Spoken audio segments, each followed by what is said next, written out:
मैं आपको उपदेश की बात कहने नहीं आया हूँ। उम्र के ख्याल से मैं आशीर्वाद दे सकता हूँ,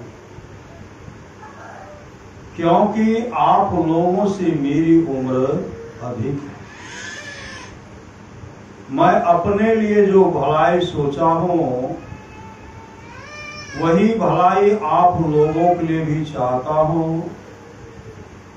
मैं वर्षों तक सोचा तो दृढ़ हो गया कि संतों के ज्ञान में जो मंगल है वही असली मंगल है। इस मंगल के लिए भजन सत्संग करते रहें और सदाचार का पालन कर अपने को पवित्र बनाए रखें। सदाचार के पालन में आपको बल मिलेगा और संसार में प्रतिष्ठा होगी। यह प्रतिष्ठा सबसे अधिक प्रतिष्ठा है। जो भजन साधन करते रहेंगे तो उनको खाना दाना और कपड़ा की कभी कमी नहीं रहेगी। सुख दुख का परवाह नहीं करते हुए भजन साधन करते रहना चाहिए। मैं ईश्वर से प्रार्थना करता हूं कि आप लोग सुखी रहें।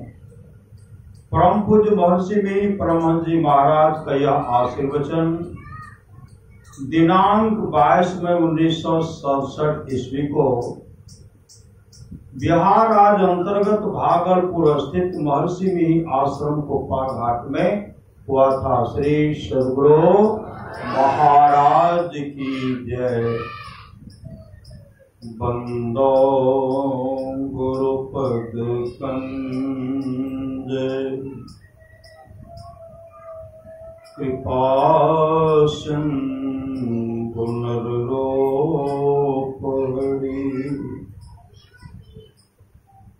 महामोहतम पुंज जासो बचने रवि करनी करो। धन्य धन्य सुख गुरु सुख दाओ। महिमा कही न जाए। जो कुछ कहो तुम्हारी कृपा। मोते कछु न बसाए। अव्यक्त रूप में प्रातः स्मरणीय अनंत श्री देवोसित परम पूज्यपाद सद्गुरु महाराज के चरणों में कोटि कोटि नमन। विशिष्ट गुरुजन उपस्थित सत्संग प्रेम महानुभावों, माताओं एवं बहनों, सभी के अंदर में बैठे हुए परमात्मा को कोटि कोटि नमन।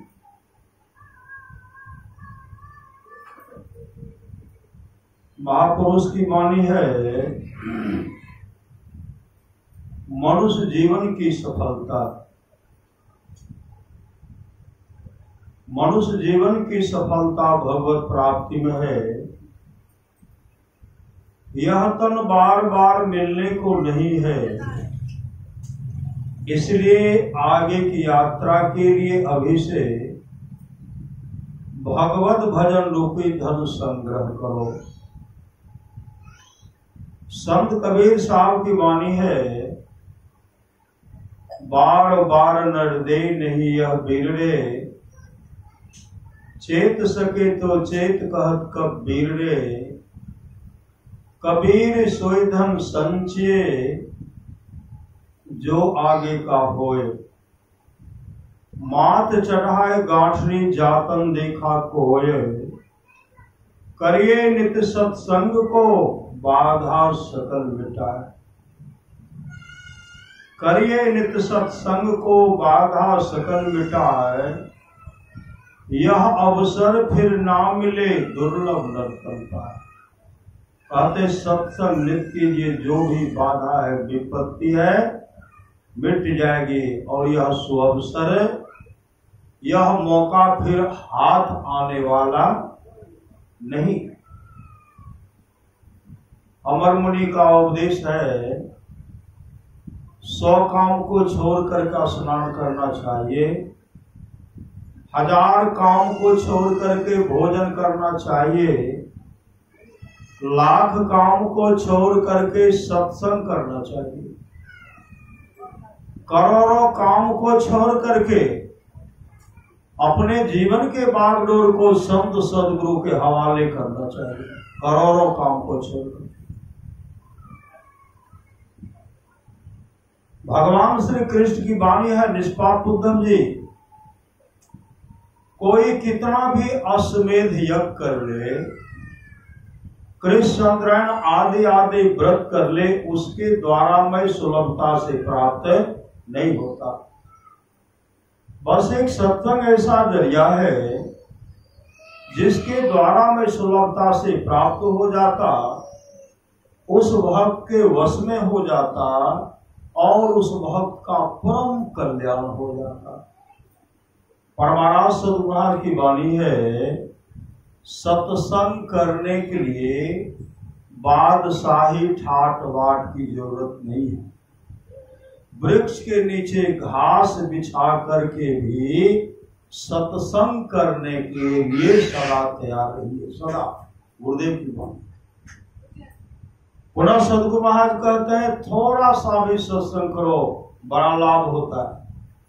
जितना लाभ की बहुत धन के मिलने, बहुत विद्या के पढ़ने से नहीं होता, उतना लाभ सत्संग से होता है। नित्य नियमित ढंग से सत्संग करो, सत्संग से खाली कोई मत रहो। अभी अमृत की वर्षा हुई, अध्यात्म ग्रंथ का सार सार ज्ञान कह दिया, जिसको याद रहा उसको अमृत मिला, जिसको याद नहीं रहा उसने अमृत को खो दिया। पुनः सदगुरु महाराज कहते, जो लोग बहुत दिनों से सत्संग करते आ रहे हैं, अभी कर रहे हैं, आगे भी करेंगे, वे सभी महासुख के भागी होंगे, महासुख के भागी। हम लोग तो 2-4-5 मिनट में घबरा जाते हैं, 2-4 घंटे में घबरा जाते हैं, गुरुदेव हमको दर्शन नहीं देते हैं, मेरा काम ही नहीं बनता। श्री सदगुरु, लेकिन ऐसे ऐसे भक्त हैं, सिंहासन पर लोग देखते रखते हैं, तस्वीर रखते हैं ना, और ऐसे ऐसे भक्त हैं जिनको साक्षात गुरुदेव दर्शन देते हैं, तस्वीर के जगह पर साक्षात गुरुदेव सिंहासन पर बैठे रहते हैं, सिंहासन पर बैठे रहते हैं। एक जगह सत्संग कर रहे थे, मेरे गांव की बात है, एक सज्जन कहते, हम तो गुरुदेव को नहीं देखे, गुरु महाराज को नहीं देखे, गुरु महाराज किस रंग रूप कैसे, रास्ते उनको हम बताते जा रहे हैं मंदिर में सत्संग, सत्संग मंदिर में सत्संग करने के लिए उनको रास्ते में बताते हुए जा रहे हैं, बताते मंदिर प्रवेश किए, पांव धोए, गुरुदेव को प्रणाम, गुरु उसमें रखा था, प्रणाम किए, उसके बाद स्तुति किए, स्तुति के बाद ध्यान के रामायण जी का पाठ करते। अब पाठ करने के बाद महर्षि ने दिनकर का उपदेश है, जो पूज्यपाद गुरु से भी भगीरथ वाल लिखे हैं, गुरुदेव का संक्षिप्त परिचय पढ़ करके सुना। हम सुना रहे हैं, वो सज्जन कहते हैं, बाबा देखियो गुरु महाराज कुर्सी पर बैठल है, देखियो पांव गुरुदेव के यहाँ है, देखियो हाथ बराबर है, उनको दर्शन। इनको कभी तस्वीर मत समझिए, हैं जागृत जिंदा सतगुरु जग में सब जिनको खड़े। आज हम लोग पुण्यतिथि के अवसर पर सत्संग कर रहे हैं। मैं अपने घर पर बाबूजी के पुण्यतिथि के अवसर पर सत्संग कर रहा। फागुन शुक्ल पक्ष त्रयोदशी को उनका शरीर छोटा था, बराबर सत्संग करते हैं, घर पर तो होते रहता है, और पुण्यतिथि भी मनाते हैं। अपराह्नकालीन सत्संग त्रयोदशी को किए, चतुर्दशी को प्रातः काल सत्संग कर रहे थे सुबह। और हमारे पुराने में है बहुत अच्छे बात, किसले जी गुरुदेव की वाणी का पाठ सुना रहे हैं, सुनाते गुरुदेव का संस्मरण सुनाने लगे।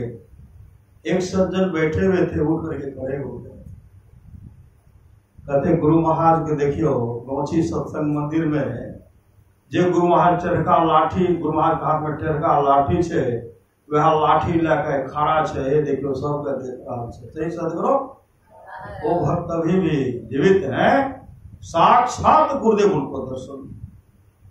इसलिए गुरुदेव है हमेशा गुरु सतगुरु संहित नहीं को, निस्दिन करिए सेव है अतन मन आत्म रक्षक है गुरु, गुरु हित नाम एक ले।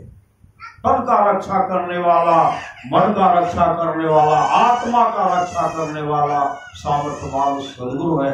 अभी सुन रहे थे ना, बड़े भाग मानुष तन पावा असुर दुर्लभ सब ग्रंथ है गावा। महापुरुष की वाणी है, कितना भी सुडोल सुंदर शरीर हो,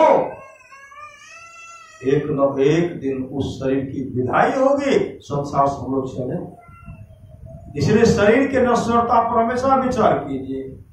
कब शरीर है नहीं है इसका कोई ठिकाना नहीं है, इसलिए शुभ काम कर लीजिए। जागो जागो गुरु बदलागो, जगत मनोमय खेला है, करना है सो जल्दी कर लो, 2 दिन जीवन मेला है, 2 दिन जीवन मेला है। हम लोग जानते हैं गोपीचंद को कितने सुंदर थे। गोपीचंद बहुत सुंदर थे, बहुत सुंदर थे। जब सुबह दिन में स्नान करते थे, सुबह में स्नान करते थे, तो रात में पानी में ढेर सारा गुलाब का पंखुड़ियां देते, इत्र देते। तब दिन में शरीर मल मल करके स्नान करते। गोपीचंद स्नान कर रहे थे, माँ छत्र से देख रहे थे। देखते देखते माँ के आंख से आंसू टपक कर गोपीचंद के शरीर पर गिरा। गोपीचंद जब छत के ऊपर देखते तो माँ रो रही। गोपीचंद मातृभक्ति, माँ का भरपूर सेवा करते थे। वहां से दौड़ पड़े और माँ की चरण लिपट करके रोने लगी। माँ क्यों रो रही हो? गोपीचंद की माँ ने कहा बेटा कोई बात नहीं। गोपीचंद ने कहा हे माँ, आपके आंख में आंसू और कोई बात नहीं, आंसू का कारण बताओ माँ, रोने का कारण बताओ माँ। पुत्र हट के सामने मां लाचार हो गई। मां कहने लगी बेटा जितना सुंदर तुम हो, तुमसे विशेष सुंदर तुम्हारे पिताजी थे। आज वो संसार में नहीं है, तुम भी नहीं रहोगे मेरे लाल, इसलिए मैं रो पड़ी। गोपीचंद ने कहा मां, इस शरीर को सार्थक करने के लिए कोई उपाय है? गोपीचंद की मां अपने पुत्र गोपीचंद को अमृत कलश भरी उपदेश सुनाने लगे। गुरु भी तुम्हें पुकार रहे हैं, कर लो नाम अमृत का पान, जन्म मरण से छुट्टी पाकर कर लो अपना चिर कल्याण। यह कर्ण चल सी काया लेकर तू कब तक जी पाओगे? जैसे सब मरते हैं जग में वैसे ही मर जाओगे। मरने से पहले सदगुरु से सदयुक्ति प्राप्त कर लो अगर, तब तुम गोपी चंद सरीखे बन जाओगे अजर अमर।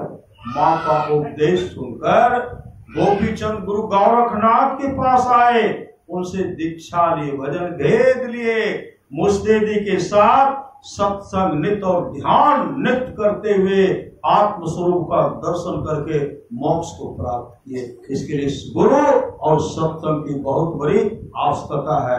लेकिन बड़े भाग मानुष तन पावा तब जब अपने जीवन के बागडोर को सदगुरु के हवाले करेंगे, युक्ति लेकर के मुस्तैदी के साथ ध्यान भजन करेंगे तब।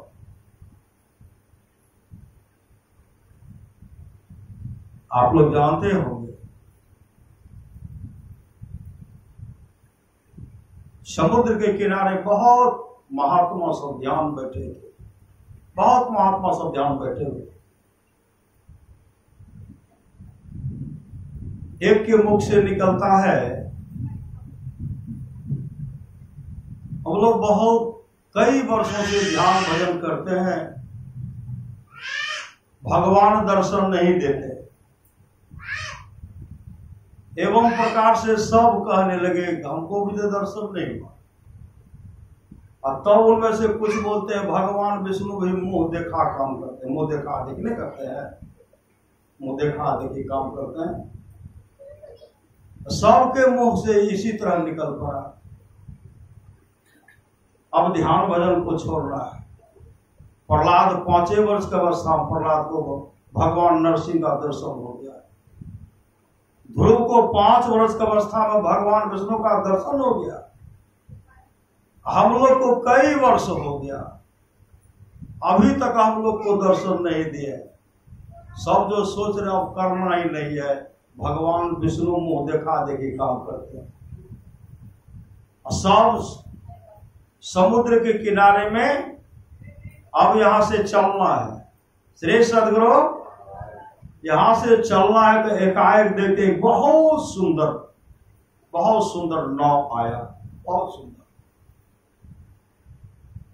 पूरा सजा हुआ नाव है। और नाविक का जो चेहरा है दैदीप्यमान चेहरा है, वो किनारे आ गए। और तमाम महात्मा कहते आइए आप लोग नाव पर बैठिए। तमाम क्या कहते हैं, हम कहाँ बैठ करके कहाँ जाएगा, हम लोग जा रहे हैं अपने अपने घर। भगवान विष्णु मुंह देखा देखी काम करते, इसलिए हम लोग जा रहे हैं घर। आग्रह करते आप लोग बैठिए, तो कहाँ बैठ करके कहाँ जाऊंगा, कहाँ ले जाइएगा हमको। समझा बुझा करके बैठा है। तीव्र गति से समुद्र में गए, देखते बहुत बड़ा टापू। वहां जब गए तो कहते यह सब क्या है, देखिए तो क्या है। काफी हो तो मनुष्य का हड्डी है। गिनती कीजिए कितना है, एक एक गिनती के तो 99 जगह हड्डी जमा था। 99 जगह हड्डी जमा था। का इस हड्डी को जानते और पहचानते आप लोग, हम लोग क्या जाने किनका हड्डी। उसी समय वो कहते हैं, प्रहलाद जी भक्त प्रहलाद है, 99 जन्मों तक यही आकर के ध्यान करते थे। और ध्यान करते करते अपने शरीर को त्याग किए। मांस और त्वचा तो नहीं है, लेकिन हड्डी जमा। 99 जन्मों तक ध्यानाभ्यास के, और 100वां बार में 5वें वर्ष में इनको भगवान विष्णु दर्शन देते। उनको 99 बार ध्यान भजन करना पड़ा। इस जन्म में कितना बड़ा कठोर साधना, क्या क्या प्रहलाद को कष्ट दिया गया, कितना सता गया। आप लोग घबरा गए। अरे भगवान दर्शन देते हैं, भगवान विष्णु दर्शन देते हैं। उसी समय भगवान विष्णु प्रकट हो गए। वो साक्षात भगवान विष्णु थे। महापुरुष की वाणी है, घबराना नहीं है। परमारास सुभाष कहते नित्य प्रति सत्संग कर ले प्यारा, तेरा काल सरे सारा। असार काल को निर्णय करके धर चेतन धारा पिंड के पारा। 10 द्वारे का ज्योति जग जावे अति सुख पावे। ज्योति जग जावे अति सुख पावे। शब्द सहारे का लख बिंदु नाद कह बंदे के। सुनो में ही ब्रह्मनाद का धरो सहारा। आपन तने में ही कहीं जाने की आवश्यकता नहीं है। बड़े भाग मानुष तन पावा। असुर दुर्लभ सब ग्रंथ गावा। असाधन धाम मोक्ष कर द्वारा। अपायन जहे पर लोक समारा। कब कर्णधार सदगुरु दृढ़ नावा। अगर जीवन में सामर्थ्यवान सदगुरु मिल गया, जिस तरह ध्रुव का काम बना, प्रहलाद का काम बना, आदि आदि ऋषि मुनि का काम बढ़ा, उसी तरह हम लोगों का भी काम बनेगा। परमाराष्ट्र महाराज कहते हैं साधना में धैर्य, साहस और प्रेम चाहिए, प्रेम। जिस तरह इमली वृक्ष के नीचे बैठने वाले राजा का काम बना, उसी तरह हम लोगों का भी काम बनेगा। लेकिन हम लोगों को घबराना नहीं चाहिए। जो घबरा गए, अंडी पैर के नीचे थे, घबरा गए तो भाग गए, और जो धैर्य के साथ भक्ति में लगे रहे तो भगवान विष्णु उनको दर्शन दिए। इसलिए जीवन में सद्गुरु चाहिए। मनुष्य जीवन की सफलता भगवत प्राप्ति में है। यह तन बार बार मिलने को बार बार नहीं मिलेगा। गोपीचंद का काम बना। आप लोग जानते होंगे राजा भद्रबाहु।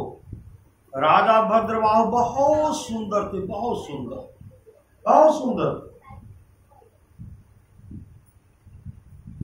एक दिन की बात है, राजा भद्रबाहु जब सुबह निकले, एक वृद्ध को देखते, रोगी को देखते हैं, एक लाश को देखते हैं, जलती हुई चिताओं को देखे, जिस तरह भगवान को, जिस तरह सिद्धार्थ देखे थे, जैसे इस दृश्य को देखते हैं, युवराज भद्रबाहु कहते हैं मंत्री को सुकेश से, सुकेश यह कौन है?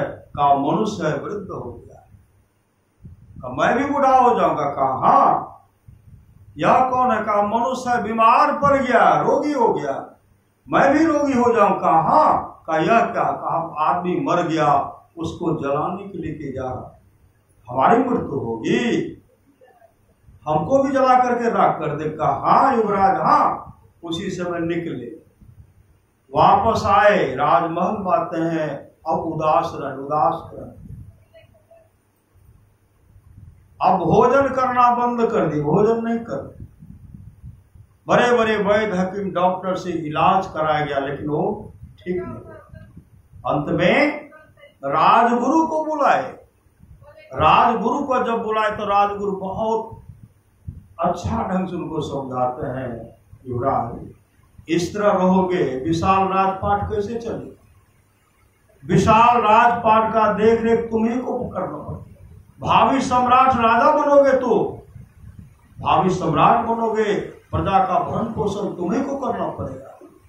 बार बार जो इस तरह कहने लगे, युवराज भद्रबाहु कुछ बोलते नहीं थे, लेकिन इतने अच्छे ढंग से समझाए। उसी समय युवराज भद्रबाहु कहते हैं गुरुदेव आप तो कहते हैं राजपाट कैसे चलेगा, प्रजा का देख रेख कौन करेगा? आप इसके लिए सोच कर रहे हैं, हम तो यह सोच रहे हैं इस शरीर से जीवात्मा निकलेगी, परिवार के सारे सगे संबंधी इस शरीर को जला करके राख कर देंगे और सुंदर शरीर राख बन जाएगी, राख बन जाएगी। मेरा कल्याण कैसे होगा? वह युक्ति तो बताइए। तब राजगुरु कहते हैं युवराज इसके लिए सच्चे सदगुरु की आवश्यकता है। सामर्थ्यवान जीवन में सदगुरु चाहिए, सच्चे सदगुरु की आवश्यकता है। हमको सच्चा सदगुरु जीवन में चाहिए, हमको गुरु चाहिए। राजगुरु क्या करते हैं? सामर्थ्यवान सदगुरु, संत सदगुरु को बुला करके उनसे उनको दीक्षा दिलाए, और दीक्षा लेने के बाद मुस्तैदी के साथ ध्यान भजन किए।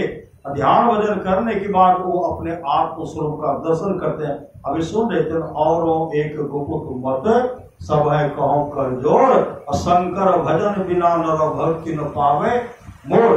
अंधकार मंडल का छेदन करके प्रकाश का दर्शन करते हैं, सबके सहारे आत्म स्वरूप का दर्शन करते हैं, अपने जीवन को सफल सार्थक कर लेते हैं। वही भगवान श्री राम कहते हैं कर्णधार सदगुरु दृढ़, नावा दुर्लभ सा सुलभ करि पावा।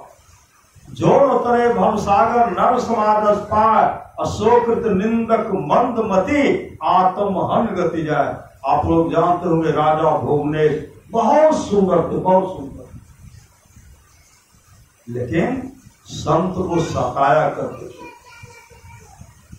महापुरुष की वाणी है, संत सताए तीन गए, दान धर्म और वंश है, नहीं मानो तो देख लो रावण कौरव कंस वो संत को सताया करते थे, जो कीर्तन करते थे, नाम का धुन करते थे, नाम का गुणगान करते थे, उनका धन हरण कर लेते।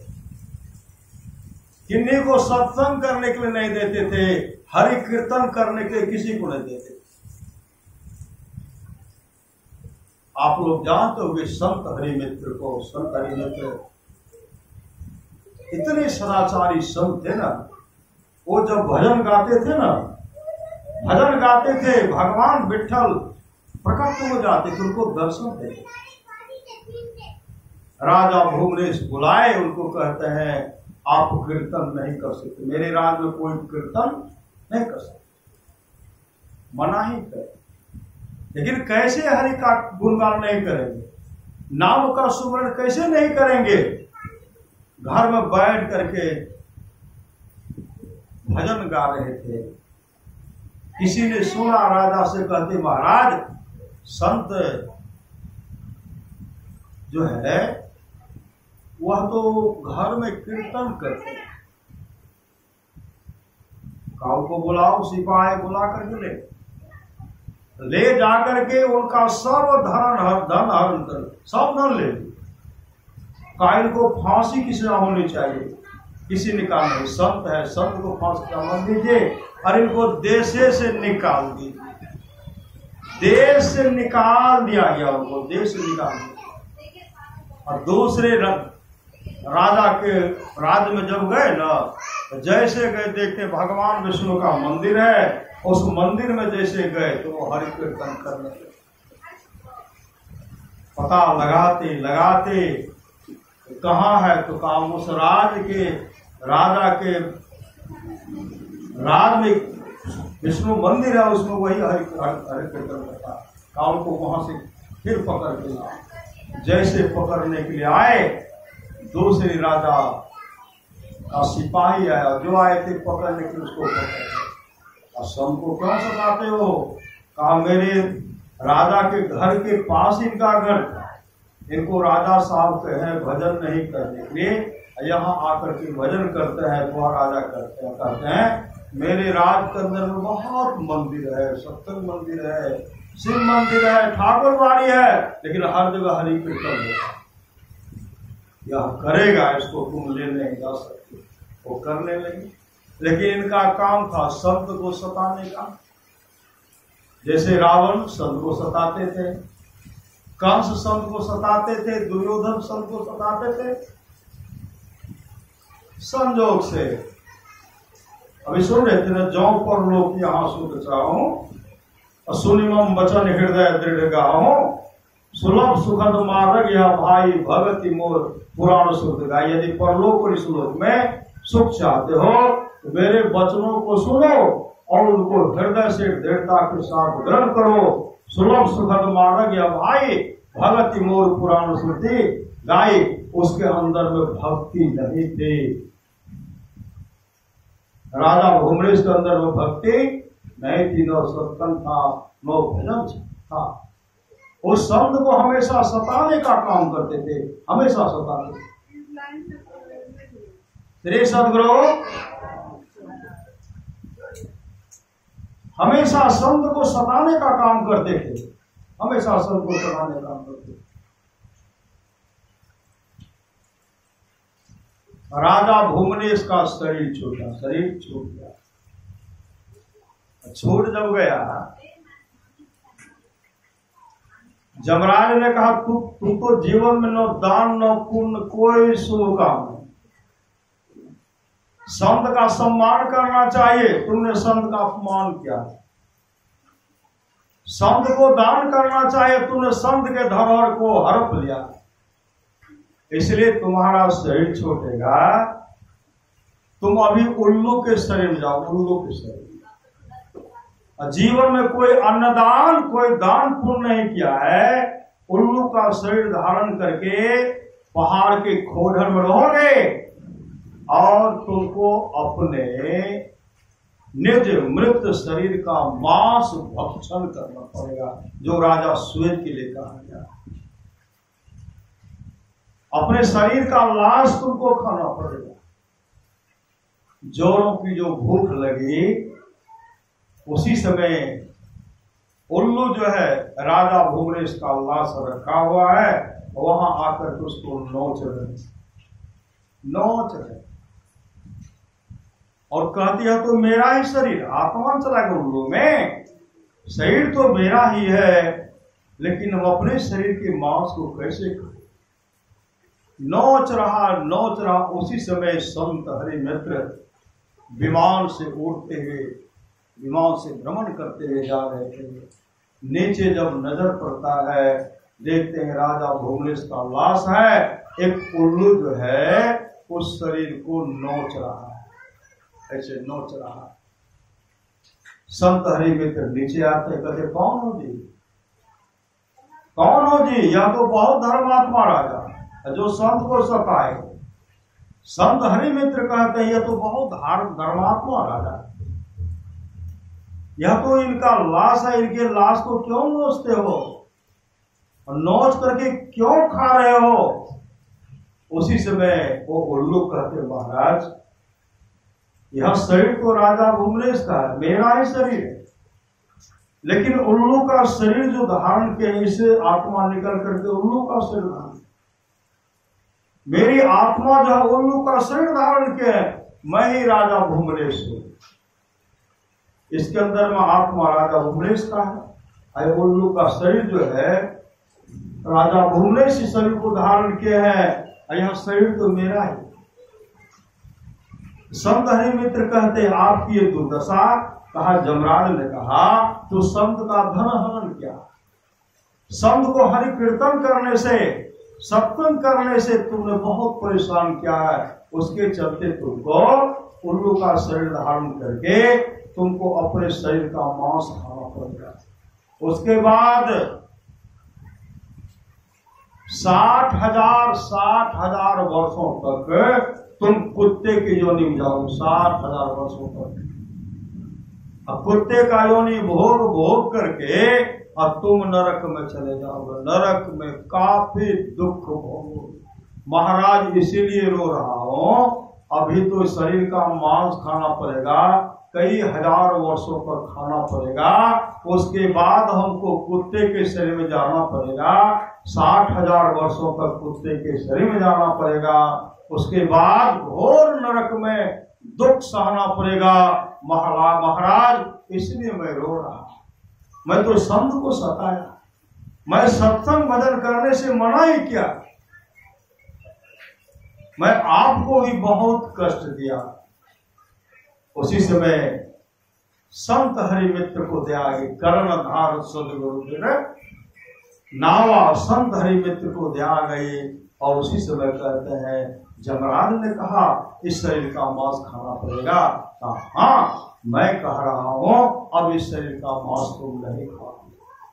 जमराज ने कहा तू 60,000 वर्षों तक कुत्ते की योनि में जाओगे? कहा हाँ। अब मैं कह रहा हूं अब तुम नहीं जाओगे। जमराज ने कहा तुम नरक में जाओगे? मैं कह रहा हूं कि अब तुम नरक में नहीं जाओगे, जाओ मैंने तुम्हारा उद्धार कर दिया। लेकिन कभी संत को सताने का काम नहीं करना। जिस भजन कीर्तन का तुमने अपमान किया है उसका सम्मान करना पड़ेगा, और तुमको हमेशा हरि कीर्तन करना ही पड़ेगा। तब वो उस समय उनका शरीर अंतर्धान होता है। वही गांध बंधु के नाम से जाने लगे और हमेशा भगवान का गुणगान हरि कीर्तन करते रहे। यह कर्णधार सदगुरु दिनावा, दुर्लभ सास सुलभ करी पावा, जो न तरे भव सागर नर समाज पाय, अशोकृत निंदक मंदमती आत्म हरण गति। जाए तो सुन रहे थे, जौ पर लोक यहाँ सुख चाहूं। यदि परलोक और इस लोक में सुख चाहते हो तो सुनी मम वचन हृदय दृढ़ गहो, सुलभ सुखद मां रगिया भाई, भगति मोर पुराण सुख जाए। जीवन में दान का बहुत महत्व दिया गया है। अन्नदान, ज्ञान दान, ज्ञान दान तो सर्वोपरि है। सत्संग का जो दान कर रहे हैं इससे बढ़कर के कोई दान है ही नहीं। अन्नदान का भी महत्व दिया गया, लेकिन सत्संग का दान सर्वोपरि दान है। इस सत्संग के प्रभाव से धुंधकारी प्रेत योनि को प्रेत योनि में चले गए। धुंधकारी श्रीमद् भागवत महापुराण को उलट कर देख धुंधकारी प्रेत बन गए थे। प्रेत बहुत को सताते थे, पूरे इलाके के लोग को तबाह कर देते थे। कौन हो जी? तो कहते हम धुंधकारी है। धुंधकारी प्रेत बन करके तबाह कर देते। जहां जिस पर सवार होते थे वहां कहते थे हमको पानी चाहिए, पानी पानी पीते। गौकर्ण उसके लिए कई बार पिंडदान का भी व्यवस्था की। श्री सदगुरु गया में जाकर के पिंडदान किए। था तो दुराचारी, दुरात्मा था, वो मां को मारते थे, पिताजी को पीटते थे, बहुत कष्ट देते थे।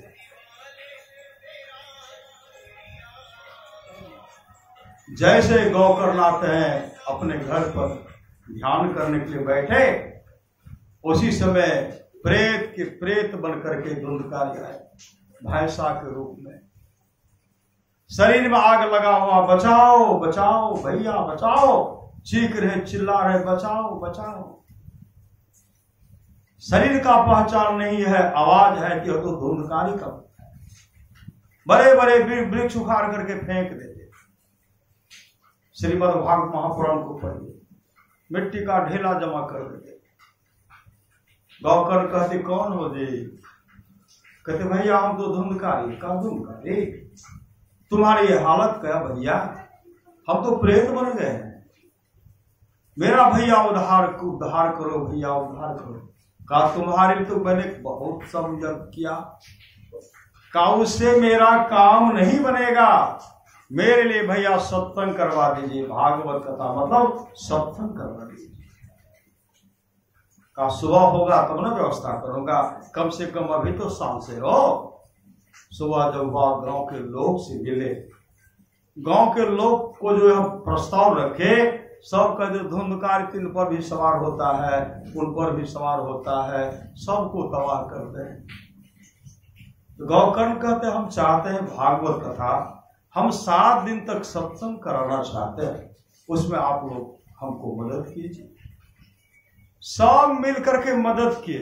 श्री सदगुरु सब मिल करके मदद किए। जैसे भागवत कथा सत्संग प्रारंभ होने वाला था, उसी समय प्रेत होता है बड़ा चालाक, एक 7 पौर का बांस का खुट्टा रखा हुआ जो सड़ा था। श्री सदगुरु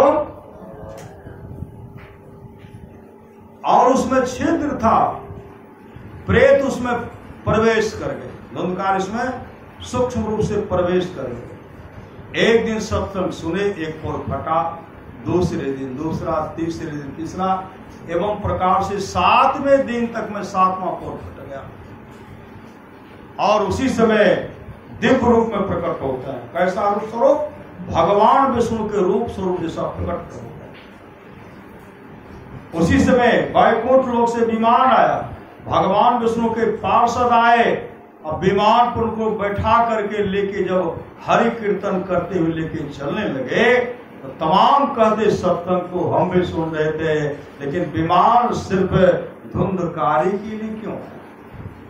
तो भगवान विष्णु के पार्षद कहते हैं जिस श्रद्धा प्रेम से धुंधकारी ने सत्संग का श्रवण किया, वो श्रद्धा प्रेम से आप लोग नहीं सुने, आप लोग सुनते तो आप लोगों के लिए भी आता और हरि कीर्तन करते उनको वैकुंठ लोक लेके चले गए। इस सत्संग का फल सब गांव में खलबली मच गया। पापी दुरात्मा धुंधकारी चला गया, हम लोग धर्मात्मा बैठे हुए। फिर समय आने पर फिर सत्संग का आयोजन किया, सब आकर के सत्संग सुनते थे। सब आकर के सत्संग जिस दिन समापन की ओर समाप्त हुआ, तमाम के लिए गांव के एक भी मनुष्य नहीं बचे, एक भी चौपाया भी नहीं बचे। एक गाय बैल मतलब एक सर्प चूहा मूसा कीड़े मकोड़े तक नहीं बचे। सब दिव्य रूप धारण करके विमान पर बैठ करके वैकुंठ लोग चले गए। इस सत्संग का फल है। इसलिए करिए नित्य सत्संग को, बाधा सकल मिटा, यह अवसर कति मौका फिर हाथ आने वाला नहीं है। इसलिए सत्संग नित्य और ध्यान नित्य संलग्नता के साथ कीजिए। यह लोक परलोक दोनों मंगलमय होगा, मंगलमय होगा। आज का जो सत्संग हम लोग कर रहे हैं, बाबूजी के पुण्यतिथि पर पूर्ण कर रहे हैं। ये तो जीवन में दान पुण्य करते होंगे। श्री सदगुरु भक्ति बीज बीज से नेह जो जुग अनंत, ऊंच नीच घर जन्म ले तो संत के संत। तो धर्मात्मा पिता थे, धर्मात्मा पुत्र सब है, पतो सब भी है। और अपने जीवन के बागडोर को संत सदगुरु के हवाले किए हुए नहीं किए हैं। इनके लिए तो कहना नहीं है। श्री सदगुरु भक्त मरे क्या रोइए, वो तो अपने घर जाए और रोइए साकट बाप रो, जो हाटो हाट बिका कर। तो सप्ताहवा के लिए रोइए जिसके जीवन में सदगुरु दान नहीं है, पुण्य नहीं है, शुभ काम नहीं है, उसके लिए रोइए।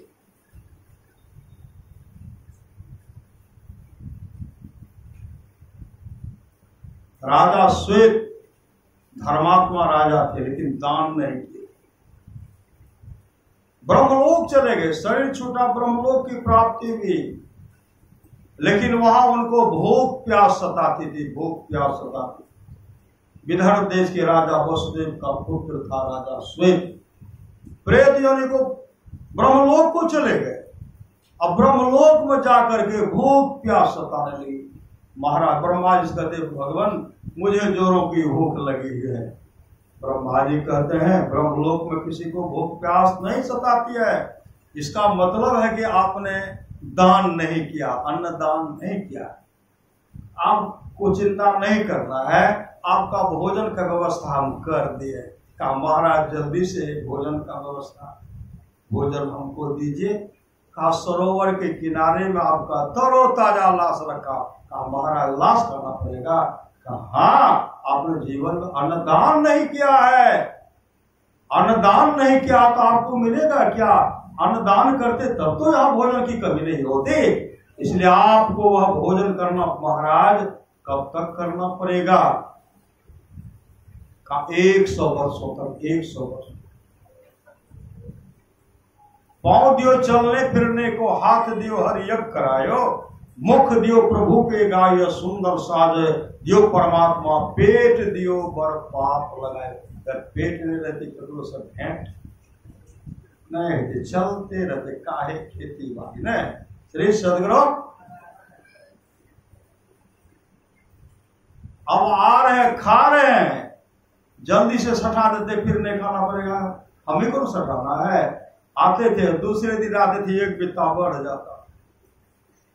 कहा महाराज तो बढ़िए जाता। कहा भोजन अच्छा ढंग से करते हैं तो व्यवस्था कहाँ चलेंगे, कहाँ से आपको देंगे, वही तो खाना पड़ेगा। अंत में कहते महाराज मेरा उद्धार कैसे होगा, कब तक यह मांस खाना पड़ेगा? उसी समय ब्रह्मा जी कहते हैं जिस दिन आपको अगस्त ऋषि का दर्शन हो जाएगा उस दिन आपका परम कल्याण हो जाएगा, उद्धार हो जाएगा। संजोग से आए, स्नान किए, अपने लाश को खाए और फिर स्नान करके विमान पर जब विमान पर बैठ गए, एक दिन पहले अगस्त ऋषि वहां आए थे। देखते हैं कि ब्रह्मलोक का विमान है, सुंदर चेहरा है। कहते ठहरो जी कौन हो? तो मुड़ करके देखते, यहाँ ऋषि को देखते हैं, वहां से विमान नीचे करते हैं और हाथ जोड़े खड़े हैं। भगवान अगस्त ऋषि कहते कौन हो जी तू जो मांस लाश खाते हो? कहा महाराज मैं विदर्भ देश का राजा वसुदेव का पुत्र राजा श्वेत हूँ। कहा तुम्हारी ये हालत? कहा महाराज हम जीवन में दान नहीं किए। उसके चलते ब्रह्मा जी ने कहा कि तुमको अपने शरीर का मांस खाना पड़ेगा, वही खाना पड़ेगा। कहा ब्रह्मा जी ने क्या कहा, कब तक खाने? कहा 100 वर्षों तक। कहा उद्धार के बारे में नहीं पूछा? कहा उद्धार के बारे में जब पूछा ना तो भगवान ब्रह्मा ने कहा जिस दिन तुमको अगस्त ऋषि का दर्शन होगा उस दिन तुम्हारा परम कल्याण हो जाएगा। महाराज आप कौन हैं? अगस्त ऋषि कहते मैं ही अगस्त ऋषि हूं, चरण पर गिर गए। महाराज हमारी रक्षा कीजिए। अगस्त ऋषि ने कहा जाओ, आज से तुमको भूख प्यास नहीं सताएगी। श्री सदगुरु भूख प्यास नहीं सताएगी। उसी समय लाश लापता होगा। इसलिए संत महात्मा लोग कहते हैं कर ले भैया बलिन व्यापारी, अब फेर मिल तो यह क्या है व्यवस्था, यहाँ भी सुख और वहां से सुख से रहने का व्यवस्था है। कुछ न कुछ शुभ बड़ा शुभ काम होते रहता है। इसी तरह सत्संग नित ध्यान नित संलग्नता के साथ कीजिए, यह लोग परलोक मंगलमय होगा। आप लोग जानते होंगे दाता कर्म क्या दान किए थे? सोना ही दान करते थे। सोना पहनने के लिए पहनते हैं कि खाते हैं? पहनते हैं ना। दाता कर्ण चले गए धर्मराज के पास, अच्छे लोगों की प्राप्ति हो गई। अब वहां जो उनको भूख प्यास सताने लगे, जैसे भूख प्यास सताने लगे, धर्मराज से कहते महाराज जोरों की भूख लगी है। भगवान इंद्र भी वहां चले गए। तो भगवान इंद्र कहते हैं आप दान नहीं किए हैं। का दान तो खूब सोना दान किए हैं। का सोना दान किए हैं तो ये पूरा बहुत बड़ा थाल में सोना परोस करके दिए, इसको खाइए। का महाराज ऐसे को बोले सोचते हैं कि स्वर्ग का कोई सुंदर भोजन होगा। श्री सदगुरु जैसे दांत में लेते चबाया नहीं। मैं कहा महाराज चबाया कहाँ जाता? कहा जो चबाया जाता जीवन में उसको दान नहीं किए। श्री सदगुरु आपने सोना दान किया है तो सोना ही मिलेगा। जब भी जोरों की भूख लगती थी बहुत बड़ा थाल में सोना परोस करके दिया जाता। महाराज कैसे खाए? इंद्र के पास बहुत गिर गिराए, धर्मराज के पास बहुत गिर गिराए। कम से कम हमको मौका दीजिए। श्री सदगुरु अभी देखते हैं पितृपक्ष है 16 दिन तक होता ना, 13 दिन 15 दिन का 15 दिन। अभी 15 करने के पास से शुरू होगा। श्री सदगुरु पहले जैसे तैसे चलता था चलता, लेकिन कर्ण इतना गिर गिराए ना कि महाराज मेरा उद्धार कैसे होगा?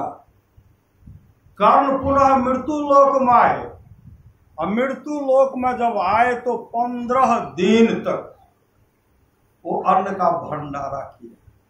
तरह तरह सुंदर भोजन बनवा करके तरह तरह यहाँ अन्नदान वहां पूरा भंडारा किए, सबको खिलाए।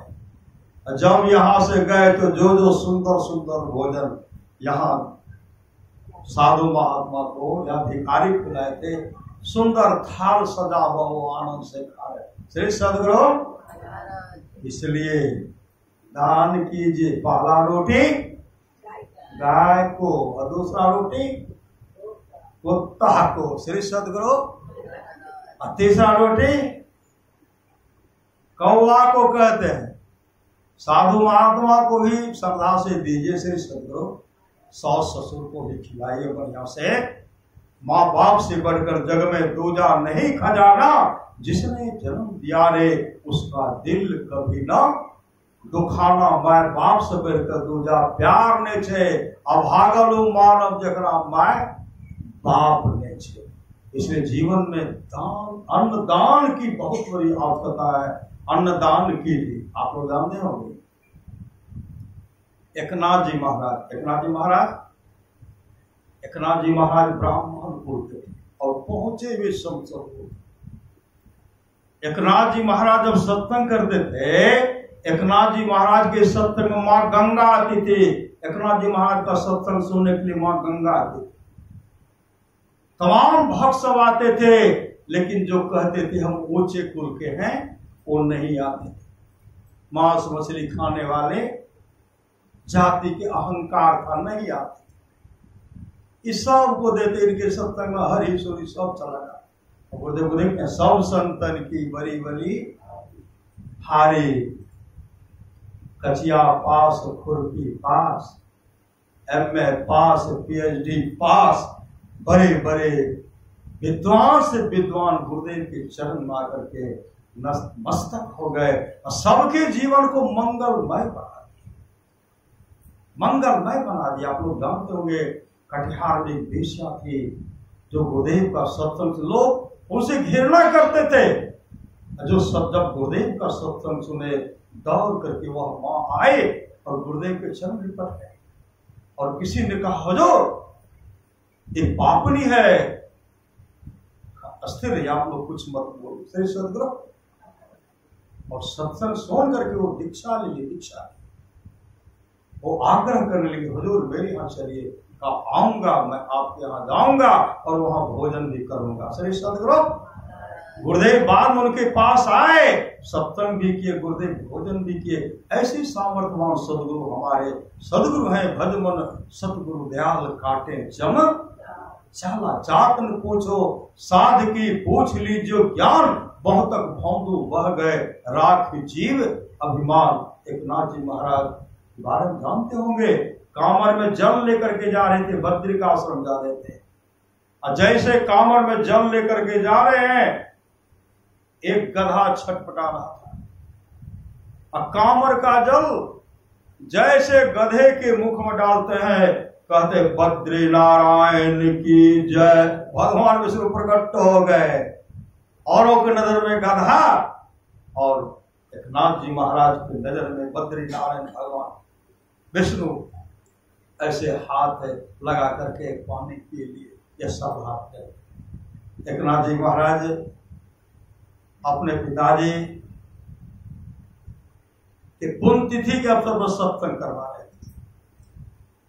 तो सत्संग जो करवा रहे थे ना, उनके मन में हुआ जो भी सत्संगी है वो तो भोजन करेंगे भी करेंगे, और हमारे मतलब जो कहते हमको इतना कभी पूछते नहीं हैं, उन सबको निमंत्रण दी, ब्राह्मण सबको भी निमंत्रण दी। सब निमंत्रण ले लिए, निमंत्रण लेकर कहते हैं कि हम लोग भोजन करने के लिए जाएंगे। वो सब शूद्र को भी भोजन कराते, सबको भोजन कराते। भोजन का निमंत्रण स्वीकार कर लेंगे, हम लोग जाएंगे नहीं। और जो जाएगा ना उसको मुसदन पहलवान का व्यवस्था कर दे, डंडा से पिटाई करेंगे। निमंत्रण तो ले लिया, भोजन बन रहा, सुबह में जो बन रहा था ना, बहुत सुस्वादिष्ट संत के कुटी का भोजन जो है, उसका स्वाद जो है, जैसे व्यंजन बना रहे तो स्वाद चारों तरफ फैलता। दो दरिद्र नारायण जा, दरिद्र नारायण किनको कहते हैं? भिखारी को, श्री सदगुरु। दरिद्र नारायण परमात्मा को भी कहते हैं, अब बोल चाल के भाषा में दरिद्र भिखारी को भी कहते हैं।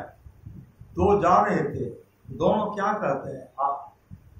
एक नाथ जी महाराज के यहाँ जो है ना, बहुत सुंदर भोजन बन रहा, महाप्रसाद बन रहा। हम लोग को तो नहीं है ना देंगे खाने के लिए, हम लोगों का अधिकार तो जूठा पत्तल पर, जूठा पत्तल। और सब जो खाएंगे, जो जूठा बचेगा वही ना हम लोग चाटेंगे। कुछ दाना होगा तो कोई रस होगा, वही चाटेंगे। अच्छा, अभी जा रहे हैं भिक्षाटन करने के लिए, अब घूम करके जब आएंगे, जब सब खा लेंगे ना, तब जूठे पत्तल चाट करके उसका रस का आनंद ले लेंगे। यह बोलते हुए जा रहे थे, एक नाथ जी महाराज की पत्नी सुन ली, अपने पतिदेव से कह, सुनने ये जो दो दरिद्र नारायण जा रहे हैं, यह जो भोजन जो बन रहा है, व्यंजन बन रहा है, इनका काफी बड़ाई कर रहे हैं और कह रहे हम लोगों का अधिकार तो जूठा पत्तल पर, हम लोग को शुद्ध भोजन थोड़े देंगे। ये महाराज आपसे आग्रह है, पहले इन्हीं दोनों को खिला दीजिए। दोनों को बुलाए, बैठा करके खिलाए। बहुत स्वाद है, बहुत स्वाद। उसके बाद सबको बैठाए, ग्रामीण सत्संगी जो उनको और ब्राह्मण सबको खबर किए। तो तो कहते शूद्र सबको निमंत्रण, कहाँ उनको भी, कहाँ हम लोग जाएंगे ही नहीं, उनका भोजन को बर्बाद करना। और 2 मुषदंड को वहां दे दे, इधर उधर, कोई इधर से प्रवेश नहीं करे और न कोई इधर से उधर निकले। दोनों को 2, 4, 5 व्यवस्था कर दिए। उसके बाद जब बुलाने के लिए गए कहते हम लोग नहीं जाएंगे भोजन करने के लिए। भले एकनाथ का जो है अनाज बर्बाद हो गया। आए पत्नी से बात करते कहते अब तो कोई भोजन करने के लिए नहीं आ रहे हैं। पत्नी कहने लगी आपकी जो इच्छा हो आप कीजिए। का सब सत्संगी को खिला दीजिए। सब सत्संगी को बैठाए। उसी समय पितृलोक होता है, पितृलोक या पितृलोक का व्यवस्था श्री सदगुरु वहां जो है उनको आवाहन करते हैं। मेरे यहाँ सुंदर सुंदर भोजन बना हुआ है, आप आकर के मेरा भोजन को स्वीकार कीजिए, भोजन को ग्रहण कीजिए। पितृलोक के जो थे सब आ गए, ऊपर से धड़ाधड़ आ गए। बिछावन बिछाया हुआ सब बैठ करके सत्संगी को उधर उनको खिला रहे हैं। उस दंड सब कहते हैं कैसे प्रवेश कर गया, सत्संगी कब घुसा? कोई कहते पहले घुसा। काई तो हमर काका के आवाज है छे। काका मतलब काका के आवाज भारी, दादा को भी काका कहते। श्री सदगुरु ब्राह्मण सब में ये तो हमार नाना के आवाज छे, ये हमार बाप के आवाज छे, ये तो ओकर काका छे। मतलब जो भी ब्राह्मण सबके पितृलोक जो मर गए थे तमाम का आवाज वो सब सुन रहे। ये तो ओकर आवाज छे, ओकर आवाज है। जैसे घुस के देखते हैं कहते हमरो काका हमरो बाबू बैठ के खाए छे, हमर दादा हमर छरदादा बैठ के ओकरो खाए छे। उस रोके छे जाके गांव में हल्ला कर दिए तोरा के तो भोजन करो के छो, तोर दादो बाप हमरो बाबू आर बैठ के खाए रहल छे। सब खा रहल छे। दौड़ करके आए तब तक तो सब खा लिए थे और कहते एकनाथ जी महाराज कोई खाए नहीं खाए। इस तरह आप जब भी भंडारा कीजिए हम लोगों को आवाहन कीजिए, हम लोग आकर के खा लेंगे। श्री सदगुरु गांव के कोई खाए नहीं खाए उसके लिए चिंता आपको नहीं करना है, हम लोग आकर के खाएंगे। जब खा करके जब चलने लगे उसमें पहचानी हमरे काकारी है, हमरे बाबू, सब चले गए। तब एकनाथ जी महाराज के सामने जाकर कैसे हाथ जोड़ते हैं, एकनाथ जी मुझे माफ कर दीजिए, मैंने आपको पहचान नहीं पाया, आपको पहचान नहीं पाया, इसलिए आप जब भी भंडारा करेंगे तो हम लोग खाएंगे, हम लोग को खिलाइए। एकनाथ जी महाराज कहते जो भी भोजन आप लोगों के लिए बना था मैं पितृलोक को बुला करके खिला दिया, और आप लोग अगर खाना चाहते हैं फिर से भोजन बनेगा तो खाएंगे। कहा जितना देर ठहरना पड़ेगा ठहर जाएंगे, लेकिन अब भोजन करके ही जाएंगे कि जो पर लोग यहाँ सुख चाहो सुनिमम वचन हृदय दृढ़ गहो सुलभ सुखद मार्ग या भाई भगति मोर पुराण सुति गाये भगति सुतंत्र सकल सुख खाने बिनु सत्संग न पावे। पुराने जीवन में सत्संग नित्य और ध्यान नित्य संलग्नता के साथ कीजिए, यह लोक परलोक मंगलमय होगा। हम लोग जो किसी तरह का भंडारा किसी तरह का आयोजन करते हैं, सत्संग करते हैं, जीवन मुक्त महापुरुष संत भी समाधि को छोड़ करके चरित्र और सत्संग के वचनों को सुनते हैं। जो हरि कथा में प्रेम नहीं करते उसका हृदय पत्थर है। राजा कवास के 21 पीढ़ी तक का राजा नरक में पड़ा हुआ था। किसी के जीवन में नो सत्संग था, नो सदगुरु था। जब राजा कवास भजन भेद लिए, अब भजन भेद लेकर के सत्संग करवाए, जैसे सत्संग समापन की ओर गया उसी समय नरक लोक से जो भी थे निकल करके नरक लोक से स्वर्ग लोक को चले गए। इस सत्संग का फल है।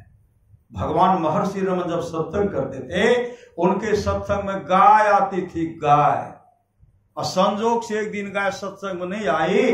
भगवान महर्षि रमन आंख बंद करते मतलब ध्यान करते हैं, जैसे ध्यान करते हैं तो ध्यान में देख लेते हैं गाय जो है जंगल में बीमार पड़ गया। सत्संग समाप्ति के बाद भगवान महर्षि रमन घनघोर जंगल को चल पड़े। जब घनघोर जंगल जाते हैं तो गाय अपने गुरुदेव को देख करके रोने लगी, आंसू बहाने लगी। भगवान महर्षि रमन कहते गौमा आज तुम सत्संग में नहीं गए।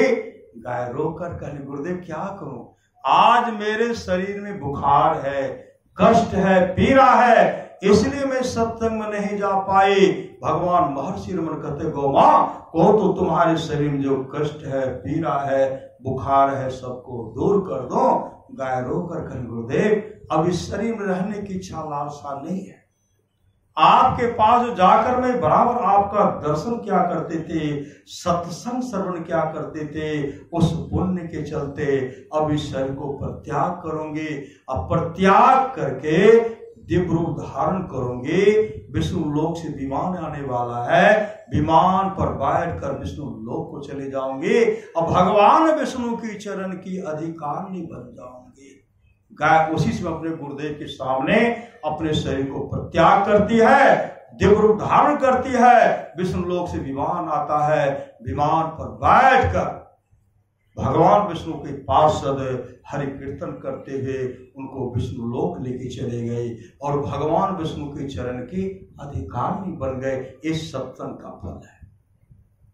भगवान महर्षि रमन के शिष्य एक दिन कहते हैं गुरुदेव आप तो कहते भगवान सत्संग में आते हैं तो कम से कम भगवान का दर्शन करा दीजिए। भगवान का दर्शन हम लोग को करा दीजिए।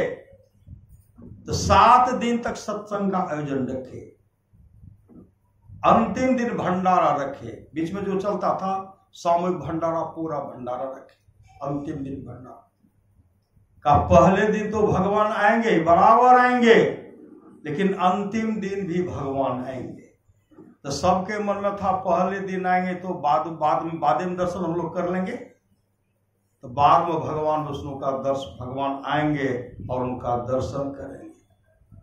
सत्संग समाप्त हुआ, भंडारा बन रहा, भंडारा बन करके तैयार है। एक दरिद्र नारायण, एक भिखारी हाथ में कटोरा लेकर के जो भोजन बनाते थे उससे कहते हैं जोरों की भूख लगी है, भोजन दे दीजिए, हमको भोजन दीजिए। कहते अभी नहीं, अभी और सब बाकी, अभी नहीं बनाओ। कहा बन तो गया, दे दीजिए। अभी नहीं बना और बनेगा।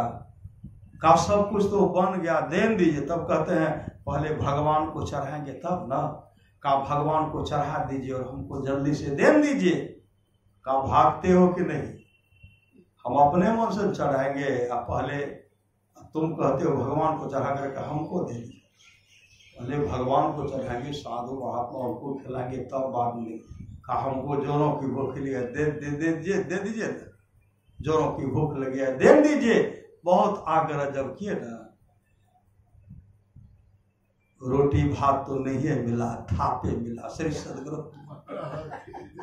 धक्का मुक्का करके बाहर कर दिए और कहते नहीं हमको दीजिए। जो कहते दीजिए और धक्का मार करके बाहर कर दिए। भगवान महर्षि रमन एक टीले पर से बैठ करके देख रहे थे। ये लोग कहते हैं कि हमको भगवान का दर्शन करा दीजिए। और भगवान भिखारी के रूप में आए, हाथ आगे में थाली पसारते, हाथ पसारते गिराते हैं, लोग देते नहीं है और धक्का मार करके भगाया गया। तब उनको चढ़ाए, फिर चढ़ाए। तब कहते हैं गुरुदेव आप तो बोले अंतिम दिन भगवान आएंगे तो भगवान का दर्शन होगा। तो भगवान आए कहाँ, भगवान आए कहाँ? आप झूठ बोलते हैं। भगवान महर्षि रमन कहते उस समय हम बालू के टीले पर बैठे हुए थे, भगवान तुम लोगों के पास आए, बहुत गिड़गिड़ाए, थोड़ा दे दो, थोड़ा दे दो। लेकिन तुम लोग ने कहा चढ़ाऊंगा। उन्होंने इतना भी बर्दाश्त किया, चढ़ा करके दे दो, लेकिन तुमने धक्का मारा, थाप मारा। भगवान गुरुदेव भगवान कहाँ आए थे? वो तो भिखारी था। महर्षि रमन कहते हैं वो साक्षात भगवान विष्णु थे, भगवान विष्णु थे। आए अब पश्चाताप करें। श्री सदगुरु अब कहाँ भगवान को खोजेंगे हम लोग ने? संत कबीर ने कहा मोह को कहाँ ढूंढे बंदे, मैं तो तेरे पास में, ना मैं मंदिर ना मैं मस्जिद ना काबे कैलाश में, खोज हो तो तुरंत मिली है पल भर के तलाश में। परमारास महाराज कहते हैं नित्य प्रति सत्संग कर ले प्यारा, तेरा कार सरे सारा, सार कार्य को निर्णय करके धर चेतन धारा पिंड के पारा, दसम द्वारे का ज्योति जग जावे, अति सुख पावे शब्द सहारे का, लख बिंदु नाथ त्रय बंदे के, सुरो सुरो में ही ब्रह्मनाथ का धरो सहारा, आपन तन में ही। भगवान श्री राम की वाणी सुन रहे थे ना, और एक गुपुत मत सब है कहो कर जोर, शंकर भजन बिना नर भक्ति न पावे। मोर परमारास महाराज कहते हैं प्रकाश नहीं मिले तो उतनी हानि नहीं जितनी हानि की शब्द के नहीं मिलने से। पुनः सदगुरु महाराज कहते कहाँ जाना पड़ेगा? ऐन महल पट बंद के अचलो सुख मन घाटी हो, दृष्टि डोर अस्थिर रहे तम बिचही में फाटी हो, खूले आसमान की टूटे क्रम टाटी हो, ज्योति मंडल धस धाय के निरखत बैराटी हो, धुर धुन गही लही परम पद बंधन लेहू काटी हो, संतन के यह राज रही भिख भरम से पाटी हो, मैं ही देवी साहब दया दिन ही भ्रम काटी हो। मुस्तेदी के साथ ध्यान भजन करें, हम लोग गुरु भाव से प्रार्थना करें, गुरु मम सूरत को गगन पर चढ़ाना, दया करके सब धुन की धारा गहाना, अपनी किरण का सहारा गहाकर परम तेजोमय रूप अपना दिखाना, साधन भजनहीन मौसम कोयो हो, मेरी सुदुर्बलता को प्रभु जी हटाना, पापों के संस्कार जन्मों के मेरे है जो दया कर क्षमा कर मिटाना, तुमरो विरद गुरु है पति तन को कारण, अपनी विरद राखी में ही निभाना। मतलब अंतरपथ चालो प्रभु को पालो, सत्संग तो ध्यानित कीजिए, समर्थता के साथ कीजिए, ये लोक परलोक मंगलमय होगा। पिताजी के पुण्यतिथि के अवसर पर यह सत्संग हो रहा है। सदगुरु महाराज से प्रार्थना करते हैं सदगुरु वह तो आपका भक्त है, ये तमाम आपके भक्त का मांग है, उनकी आत्मा को शांति मिले, शांति मिले, शांति मिले। जो भक्त है आप ही का है, इन लोगों का भी जीवन मंगलमय हो। बोलिए प्रेम से श्री सदगुरु महाराज की जय।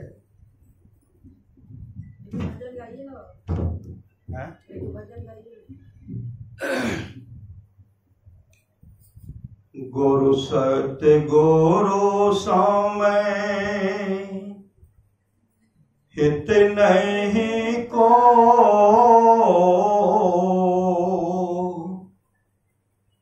निस दिन करिए सेवहे, तन मन आत्म रक्षक है गुरु, गुरु हिक नाम एक लेवहे, माता हूँ तै बढ़ी छोह करें नित, पित हूँ तै अधिक भलाई है, कुल मालिक हूँ तै बड़ी कृपा धारे, गुरु समय नाही सहाई है, तन मन आत्म पद परवारी, गुरु हित पट तर नाही, निस दिन चरण शरण में रहिए, और नौआने ओ पाई, जो गुरु के पास तनि हो विचार,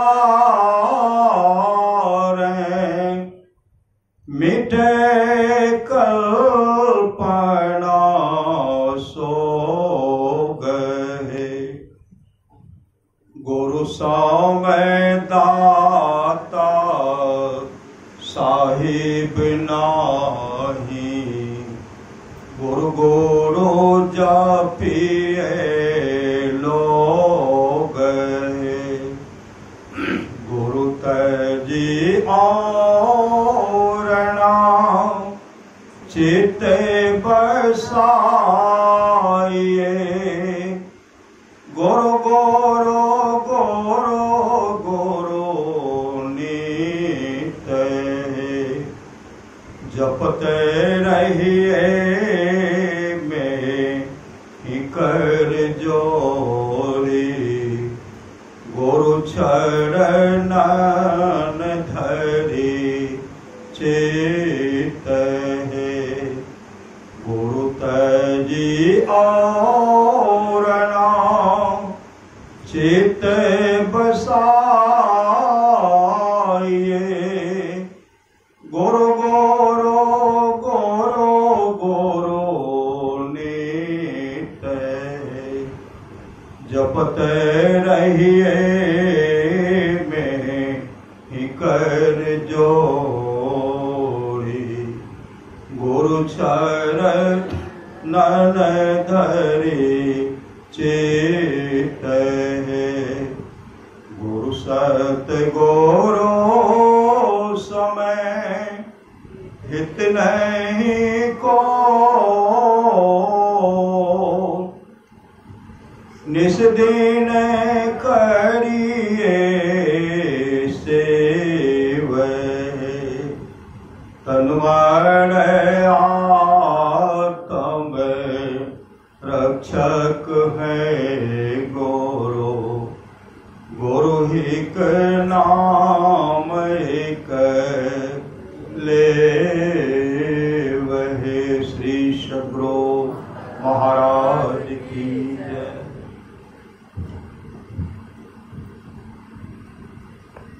अखिलेश बाबू जे जे करबै अब करियो।